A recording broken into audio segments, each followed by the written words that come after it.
करोल बाग के भीड़ भाड़ वाले इलाके से महज चंद कदमों की दूरी पर दिल्ली का वन क्षेत्र शुरू होता है।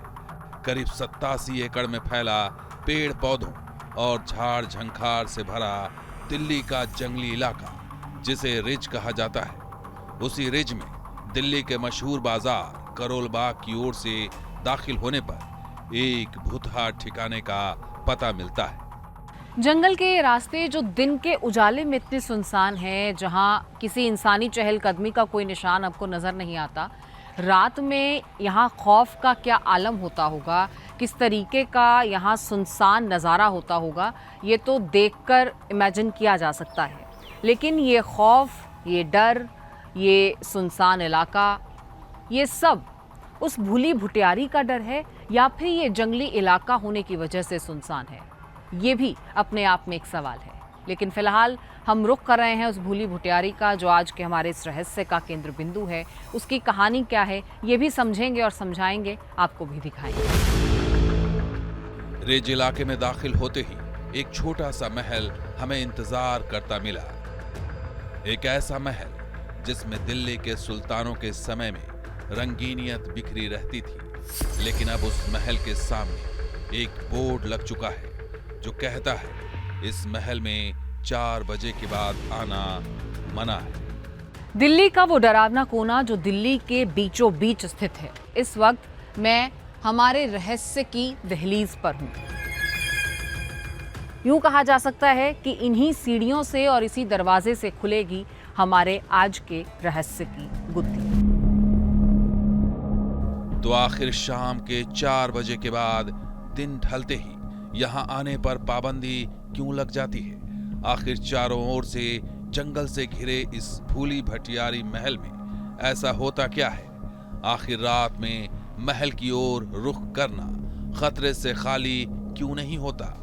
आखिर इस महल को किसने डरावना बना दिया? दिल्ली में कुल 13,000 स्मारक बताए जाते हैं, जिनमें से कईयों को तो प्रशासन और सरकार की तवज्जो मिली, लेकिन जिनको नहीं मिली वो वक्त के साथ साथ खंडहर में तब्दील होते गए। और जंगली इलाके में होने की वजह से, एक ऐसे सुनसान इलाके में होने की वजह से जहां पर आम इंसान की पहुंच नहीं थी, ये भूली भटियारी का जो महल है ये भी उन्हीं में शामिल हो गया और एक खंडहर में तब्दील हो गया। आज यहाँ के दरो दीवार तो बताते हैं कि कभी यहाँ भी इस तरीके की रौनक रहती होगी।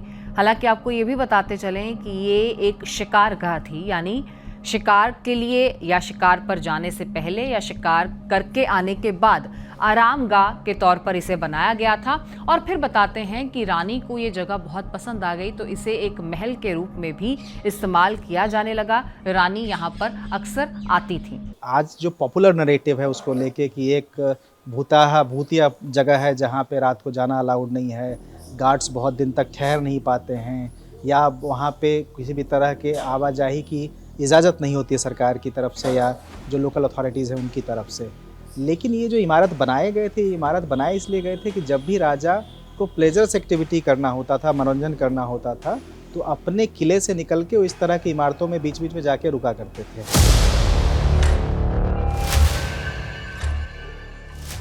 एक ऐसा महल जो महल जैसा नजर नहीं आता, जहां दिन के उजाले में मनहूसियत पसरी है तो वहीं रात के सन्नाटे में एक साये का खौफ है। एक ऐसा महल जिसकी दहलीज पर एक विशाल दरवाजा है जो बताता है कि अंदर एक महल होगा, लेकिन अंदर आने पर सब कुछ बिखरा बिखरा एक खाली मैदान आपको नजर आता है। एक ऐसा महल है जो महल जैसा है ही नहीं। आज जब बड़ी बड़ी इमारतों का कल्चर है, तब के संदर्भ में हम इस इमारत को देख रहे हैं। उस ज़माने के लिए बड़ी इमारत थी, क्योंकि उस ज़मानों में कोठियाँ होती नहीं थी, वो झुग्गियों का और ईंट के घरों का और मिट्टी के घरों का ज़माना था। तो रजवाड़ों की झलक ही इसी तरह की कोठियों से मिलती थी, जहाँ पे कि आप अगर 4 कमरे भी हैं तो 4 कमरे उस ज़माने में किसी भी ज़मींदार से नीचे के लोगों के पास होता नहीं था। एक कहानी कहती है कि दिल्ली के सुल्तान फिरोज शाह तुगलक ने अपना शिकारगाह भटियारी नाम की एक महिला के हवाले किया था और एक दिन अचानक ही भटियारी नाम की महिला गायब हो गई। दावा किया जाता है कि उसी महिला का साया इस महल में भटकता नजर आता है। फिरोज शाह तुगलक की जो बेगम थी, उनके लिए ये जगह उन्होंने बनवाई थी और बेगम को ये जगह बहुत पसंद आ गई। लेकिन बेगम जब यहाँ बहुत दिनों तक रहने लगी तो उन्होंने शायद इनको वहीं छोड़ दिया और उनकी वहीं पे डेथ हो गई। तो आज भी वो राजा से मतलब उस सुल्तान से बदला लेने की आत्मा उनकी भटक रही है। इस भूली भटियारी को लेकर लोगों के जो दावे हैं कि यहाँ से आवाज़ें सुनाई देती हैं, यहाँ एक साया रात के अंधेरे में दिखाई देता है या फिर अज्ञात शक्ति का यहाँ पर अनुभव होता है, ये जो तमाम कहानियाँ गढ़ी गई हैं ये रानी को लेकर हैं। और इस वक्त मैं उसी हिस्से में हूँ इस महल के जो इन कहानियों का केंद्र है या यूं कहें कि इन कहानियों का आधार है। इस महल के ऊपरी हिस्से में जब आप आते हैं तो आपको यहाँ पर 2-3 कमरे जो हैं वो दिखाई देते हैं। एक अजीब सा स्ट्रक्चर जिसे देखकर आप कुछ भी समझ नहीं पाएंगे कि आखिर ये क्या है, लेकिन लोग बताते हैं कि ये वही जगह है जहाँ पर रानी ने या तो आत्महत्या कर ली थी या फिर रानी को जिंदा चिनवा दिया गया था। मनोविज्ञान कहता है कि जंगल के अंधेरे में क्या छिपा है, अगर दिमाग को इसकी पूरी जानकारी हो जाए तो इंसान का डर खत्म हो जाएगा। अगर दिमाग को पता चल जाए कि इस सन्नाटे और सुनसान इलाके में इंसान को किसी तरह का खतरा नहीं है तो वो बेफिक्र हो जाएगा।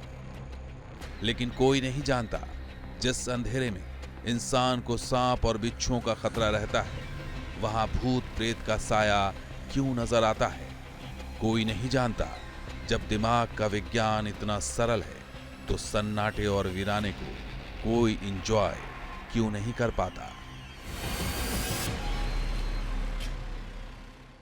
इस वीडियो को पूरा देखने के लिए और NN+ के क्वालिटी कंटेंट का मजा लेने के लिए इस कोड को स्कैन करें और डाउनलोड करें NN+ ऐप।